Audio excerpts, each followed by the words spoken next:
യാഗം എന്ന് പറയുന്ന സങ്കല്പം, യജ്ഞം എന്ന് പറയുന്ന സങ്കല്പം വന്നതെന്ന് പറയുന്നത് പ്രപഞ്ചത്തിൻ്റെ ആരംഭ സമയത്ത് ബ്രഹ്മദേവൻ വേദങ്ങളെല്ലാം മറന്നുപോയപ്പം ബ്രഹ്മദേവൻ എങ്ങനെ സൃഷ്ടി ചെയ്യണമെന്ന് സംശയമുണ്ടായി. അപ്പോൾ അങ്ങനെ അവിടെ ഉപകരണങ്ങളോ ഒന്നും തന്നെ ഇല്ല സൃഷ്ടി നടത്താനായിട്ട്. അപ്പോൾ എന്താണ് ചെയ്യേണ്ടത് എന്ന് ബ്രഹ്മദേവൻ മനസ്സിൽ സങ്കല്പിച്ചപ്പോൾ മനസ്സാകുന്ന കണ്ണാടിയിൽ വേദങ്ങൾ, ആ കണ്ണാടിയിൽ എങ്ങനെയാണോ തെളിയുന്നത്, ചിത്രം എങ്ങനെ തെളിയുന്നോ അതേപോലെ വേദങ്ങൾ തെളിയുകയും മനസ്സിൻ്റെ ശക്തിയിൽ അദ്ദേഹം സൃഷ്ടി നടത്തുകയും ചെയ്തു. അതോടെ യജ്ഞത്തിൻ്റെ ആരംഭമായിരുന്നു പ്രമാണം. അപ്പോൾ അത്തരത്തിൽ നമ്മൾ ചെയ്യുന്ന ശ്വാസോച്ഛ്വാസം പോലും യഥാർത്ഥത്തിൽ എന്താക്കി മാറ്റാം, ഒരു യജ്ഞമാക്കി മാറ്റാം, ഒരു യാഗമാക്കി മാറ്റാം. അപ്പം അങ്ങനെ ആ നമ്മുടെ ശ്വാസോച്ഛ്വാസത്തിൽ പോലും നമ്മൾ ഈ അഷ്ടലക്ഷ്മി യാഗത്തെപ്പറ്റി ചിന്തിക്കുമ്പോൾ അല്ലെങ്കിൽ അതിനു വേണ്ടിയിട്ട് നമ്മൾ പ്രയത്നിക്കാൻ തുടങ്ങുമ്പോൾ എന്ത് സംഭവിക്കും? ആ യാഗം വിജയമായിട്ട് മാറും. അതങ്ങനെ ലോകത്തിന് മംഗളമായിട്ട് മാറും. അങ്ങനെയാണ് ഈ യാഗം ലോകത്തിന് മംഗളമാകുന്നതെന്ന് അർത്ഥം.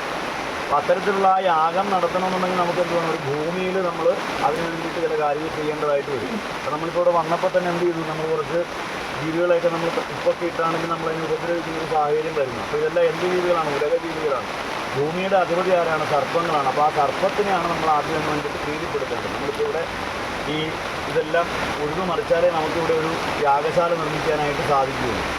അപ്പോൾ അത്തരത്തിൽ വരുന്ന എല്ലാ തരത്തിലുള്ള ദോഷങ്ങളും നമുക്കുണ്ടാകാതെ, കാരണം എന്തുകൊണ്ടാണ്? നമ്മൾ ഒരു വലിയൊരു കാര്യത്തിന് വേണ്ടിയിട്ടാണ്, ലോകത്തിൻ്റെ തന്നെ വലിയൊരു മംഗളത്തിന് വേണ്ടിയിട്ട്, സമൂഹത്തിൻ്റെ നന്മയ്ക്ക് വേണ്ടിയിട്ട് ഒക്കെയായിട്ട് ചെയ്യുന്നൊരു കാര്യമാണ്. അപ്പോൾ അതുമായി ബന്ധപ്പെട്ട് ചെയ്യുന്ന കാര്യമായതുകൊണ്ട്, അല്ലാതെ വെറുതെ നമ്മുടെ ഏതെങ്കിലും ഒരു പ്രത്യേകമായിട്ടുള്ള കാര്യത്തിന് വേണ്ടിയിട്ടല്ല, മറിച്ച് ലോകത്തിൻ്റെ കാര്യമായതുകൊണ്ട് അതിലുള്ള ദോഷങ്ങളെല്ലാം ഇല്ലാതാക്കി ഞങ്ങളെയും ഞങ്ങളുടെ കുടുംബങ്ങളെയും ഞങ്ങളുടെ സന്തതി പരമ്പരകളെയും ഞങ്ങളുടെ ദേശത്തിനെയും ഈ ലോകത്തിനെയും തന്നെ അനുഗ്രഹിക്കണമെന്ന് നമ്മൾ എന്ത് ചെയ്യണം? സർപ്പങ്ങളോട്, നാഗങ്ങളോട് പ്രാർത്ഥിക്കുകയാണ്. അങ്ങനെ പ്രാർത്ഥിച്ച് ആ കയ്യിലിരിക്കുന്ന നാണയം ഒഴിഞ്ഞ് അവിടെ ആ വറ്റിൽ സമർപ്പിക്കുക.